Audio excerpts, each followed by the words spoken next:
Hello, welcome to my first mini vlog. आज मी जाणार आहे नरसिंहवाडीच्या स्वामी समर्थ केंद्रामध्ये.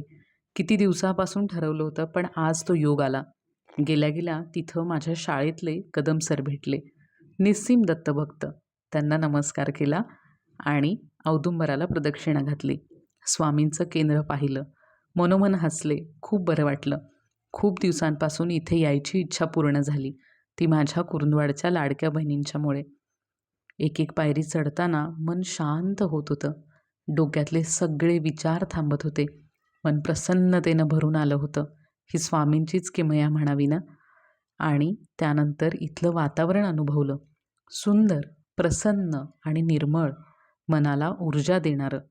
सगळं काही शांत, वेगळीच अनुभूती, वेगळीच किमया. ही तर स्वामी लीला. खिडकीतून पाहिलं, कृष्णा आणि पंचगंगेचा संगम. हे दृश्य आणखीच मनाला भावलं. स्वामींना मनोमन नमस्कार केला आणि मग प्रसादाकडे वळालो. भात आमटी, शिरा आणि बटाट्याची भाजी अगदी रुचकर. छान वाटलं. आणि मग पुन्हा एकदा स्वामींच्या समोर स्वामी स्मरण करत बसलो.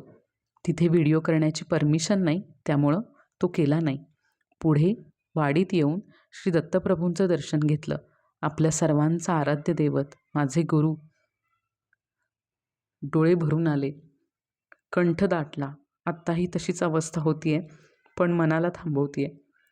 जे काही सारं त्यांनी पदरात घातलं, त्या सगळ्यासाठी कृतज्ञ होऊन मन भरून नमस्कार केला. धन्यवाद म्हणाले आणि पुढच्या प्रवासाला निघाले. आजचा हा छोटासा मिनी ब्लॉग तुम्हाला कसा वाटतो याची कमेंट करा आणि माझ्या चॅनलला सबस्क्राईब नक्की करा. श्री गुरुदेव दत्त. श्री स्वामी समर्थ.